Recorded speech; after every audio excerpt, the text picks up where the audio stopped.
भक्तजनों, माताओं, बहनों, सादर जय श्री कृष्ण।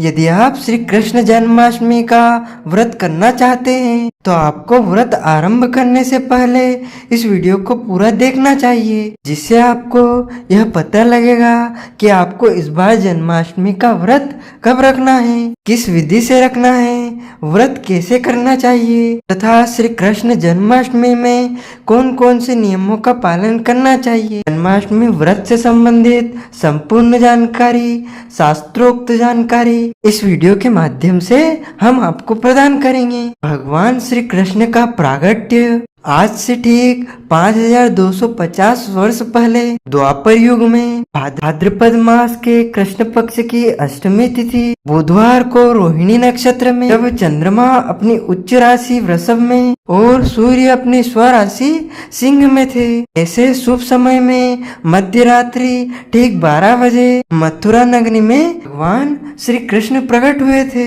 इस बार भगवान श्री कृष्ण का अवतरण दिवस जन्मोत्सव श्री कृष्ण जन्माष्टमी कुछ पंचांगों में 6 सितंबर 2023 व अधिकतम पंचांगों में 7 सितंबर 2023 गुरुवार बताया है। इस प्रकार श्री कृष्ण जन्माष्टमी बार 2 दिन मनाई जाएगी, लेकिन शास्त्रों में सूर्योदय व्यापना पर्व काल सर्वश्रेष्ठ बताया गया है। सनातन धर्म के व्रत पर्वों का निर्णय हेतु सर्वमान्य ग्रंथ धर्म सिंधु है। उसमें पृष्ठ क्रमांक 12 तथा 13 पर स्पष्ट लिखा हुआ है और उसके साथ ही निर्णय सिंधु के पृष्ठ क्रमांक 63 पर भी स्पष्ट लिखा हुआ है कि उदय व्यापिनी ग्राह्या 1987 में एक तिथि पर विवाद हुआ था। उसमें विद्वत परिषद वाराणसी ने उदय व्यापिनी के आधार पर व्रत तिथि और समय का निर्धारण किया था। उस निर्धारण गणित के आधार पर श्री कृष्ण जन्माष्टमी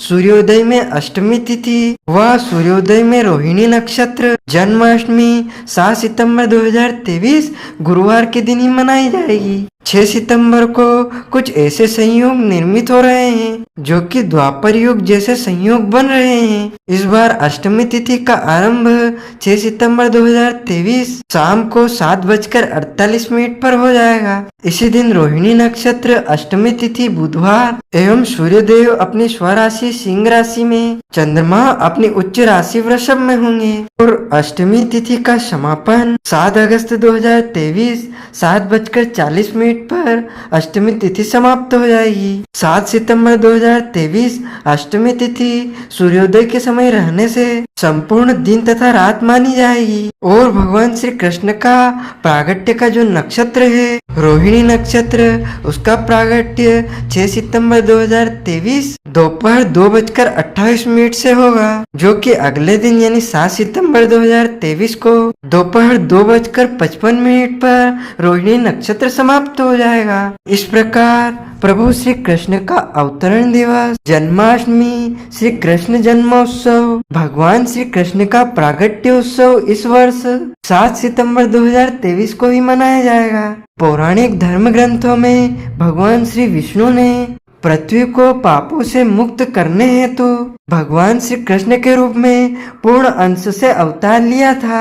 भाद्रपद मास के कृष्ण पक्ष की अष्टमी तिथि को मध्य रात्रि में मथुरा नगरी में रोहिणी नक्षत्र में देवकी और वसुदेव के पुत्र के रूप में प्रभु श्री कृष्ण प्रकट हुए थे। जन्माष्टमी को स्मार्त और वैष्णव संप्रदाय के सभी भक्त अपने स्मार्त और अपने वैष्णव संप्रदाय के अनुसार अलग अलग परंपराओं से मनाते हैं। श्रीमद् भागवत कथा को प्रमाण मानते हुए स्मार्त संप्रदाय को मानने वाले चंद्रोदय व्यापिनी अष्टमी तथा रोहिणी नक्षत्र में जन्माष्टमी मनाते हैं तथा वैष्णव जन उदय काल वाली अष्टमी एवं उदय काल रोहिणी नक्षत्र में जन्माष्टमी का महापर्व मनाते हैं। इसी दिन व्रत रखते हैं। इस दिन भगवान श्री कृष्ण के निमित्त व्रत रखा जाता है तथा विशेष पूजन अर्चन किया जाता है और अष्टमी के एक दिन पहले यानी सप्तमी तिथि को 6 सितंबर के दिन आपको एक समय भोजन करना है, शुद्ध एवं पवित्र भोजन करना है। दिन आपको लहसुन, प्याज, मांस, मदिरा, अंडे, मसूर की दाल, कटहल की सब्जी का पूरी तरह परित्याग कर देना चाहिए इस दिन शहद खाना भी वर्जित माना जाता है। ब्रह्मचर्य व्रत का पालन करना है। पराये अन्न का सेवन इस दिन बिल्कुल नहीं करना है। यदि गलती से आपने पराया अन्न दूसरे के घर का भोजन कर लिया तो उसके निमित्त कुछ न कुछ दान पुण्य आपको जरूर करना चाहिए। और अष्टमी के दिन सुबह जल्दी उठे, ब्रह्म मुहूर्त में उठ करके स्नान जरूर कर लेवें। स्नान करने के बाद शुद्ध धुले हुए पवित्र वस्त्र धारण करें। ध्यान रखें उस दिन फटे एवं मैले कपड़े बिल्कुल ना पहने और अपने मस्तक पर तिलक अवश्य लगाएं। वैसे तो चंदन, कुमकुम, केसर का तिलक आप लगा सकते हैं, लेकिन आप अपनी रुचि के अनुसार तिलक अवश्य लगाएं। और उसके बाद प्रभु के समीप बैठ करके श्री कृष्ण जन्माष्टमी का संकल्प धारण करें। और ध्यान रखें संकल्प में चावल का उपयोग आपको बिल्कुल नहीं करना है। अक्षत के स्थान पर जव अथवा तिल का आप उपयोग करें और इसमें पीले पुष्प, सुपारी, कुछ दक्षिणा और जल रख करके संकल्प लें। एक शुद्ध घी का दीपक प्रज्वलित करना चाहिए। संकल्प मंत्र हम आपके लिए एक वीडियो अलग प्रस्तुत करेंगे, उससे आप संकल्प धारण कर पाएंगे और संकल्प लेने के बाद आपका व्रत आरंभ हो जाएगा। जन्माष्टमी के दिन सुबह तुलसी जी का पूजन अर्चन करें, गौ माता की सेवा तथा पूजा करें, सूर्य भगवान को जल अर्पण करें और अपने गुरुजन, माता पिता, पूज्य पुरुषों को प्रणाम करके व्रत का शुभारंभ करना चाहिए। किसी भी मनुष्य को जन्माष्टमी के दिन अन्न का सेवन बिल्कुल नहीं करना चाहिए तथा इस दिन चावल भी नहीं खाना चाहिए। इस दिन केवल और केवल आपको फलाहारी ग्रहण करना है। शुद्ध फलाहार में गाय का दूध, गाय के दूध से बनी वस्तुएं, सभी प्रकार के फल, इसके अलावा पंचमेवा जो ड्राई फ्रूट होते हैं जिनका भी उपयोग आप कर सकते हैं। मखाने की खीर बनाकर भी आप उपयोग कर सकते हैं और अन्य शुद्ध एवं सात्विक फलाहारों का आप ग्रहण करें। प्रातः कालीन बेला में भगवान बाल गोपाल जी को, लड्डू गोपाल जी को, शालिग्राम जी को या विष्णु भगवान जी को शुद्ध जल से स्नान कराएं। उसके बाद पंचामृत से स्नान कराएं तथा उनको नए वस्त्र धारण करवाना चाहिए। प्रभु को इस दिन नए कपड़े पहनाना चाहिए क्योंकि प्रभु का इस दिन जन्मोत्सव है। जब किसी बालक का जन्मोत्सव होता है तो उनके लिए नए कपड़े हम लाते हैं। तो हमारे ठाकुर जी का जब हम जन्मोत्सव मना रहे हैं तो हम उनके लिए नए नए वस्त्र बाजार से जरूर लाएं। पालना भी उनके लिए आप लेकर आएं क्योंकि पालने में भी उनको इस दिन झुलाना है। और माखन मिश्री लेकर आए, खीरा ककड़ी लेकर आए तथा प्रभु को भोग लगाने के लिए इस दिन धनिया पिंजरी भी तैयार करना चाहिए। पंचामृत, दूध, दही, शहद, शक्कर, घी, पीले फूल की माला और तुलसी जी के पत्ते। जन्माष्टमी के एक दिन पहले ही तुलसी जी से पत्ते आपको तोड़कर रख लेना चाहिए। सबसे पहले भगवान का पूजन अर्चन करें, उनको जल से पंचामृत से स्नान कराएं, शुद्ध वस्त्र धारण करवाएं, नए नए कपड़े उनको पहनाएं, मोर मुकुट उनको धारण करवाएं, बांसुरी उनको पहनाएं, मोतियों की माला पहनाएं, पाँव में पैजनियां पहनाएं, हाथ में घुंघरू पहनाएं। इस प्रकार सभी प्रकार के सुंदर सुंदर आभूषणों से प्रभु का, हमारे ठाकुर जी का विशेष प्रकार से पूजन अर्चन करें। जन्माष्टमी के दिन में सोना नहीं चाहिए। दिन भर भगवान का भजन तथा कीर्तन किया जाता है और इसके बाद शाम के समय भगवान का विशेष पूजन अर्चन किया जाता है। इस दिन मध्य रात्रि ठीक 12 बजे यानी 7 सितंबर और 8 सितंबर की जो मध्य रात्रि रहेगी, उस रात्रि में प्रभु का जन्मोत्सव हमें मनाना है। 7 सितंबर की रात को प्रभु का पूजन अर्चन हमको करना है। यदि आपने सुबह के समय भगवान को स्नान आदि करवा दिया है तो भी आपको रात को जब जन्मोत्सव मनाए उस समय भी भगवान को स्नान आदि करवा के श्रृंगार करना चाहिए। यानी सबसे पहले जन्मोत्सव के समय खीरा ककड़ी के अंदर गर्भ में प्रभु को रखा जाता है।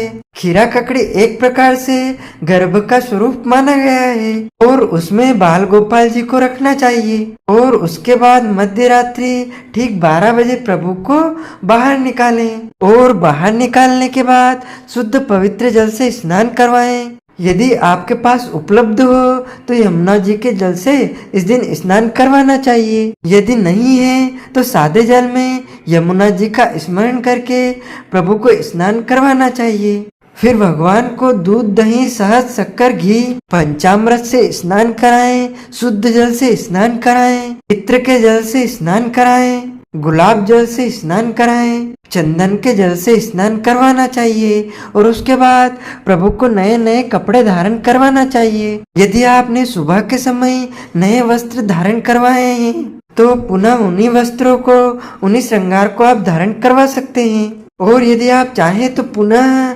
दूसरे श्रृंगार का, दूसरे आभूषणों का भी, नए आभूषणों का भी आप उपयोग कर सकते हैं और अच्छी प्रकार से श्रृंगार करके प्रभु को पलने में स्थापित करना चाहिए। क्योंकि जन्मोत्सव के ठीक बाद, अवतरण के ठीक बाद प्रभु पलने में झूलते हैं। बाल्यावस्था में उनको पलना बहुत अत्यधिक प्रिय होता है।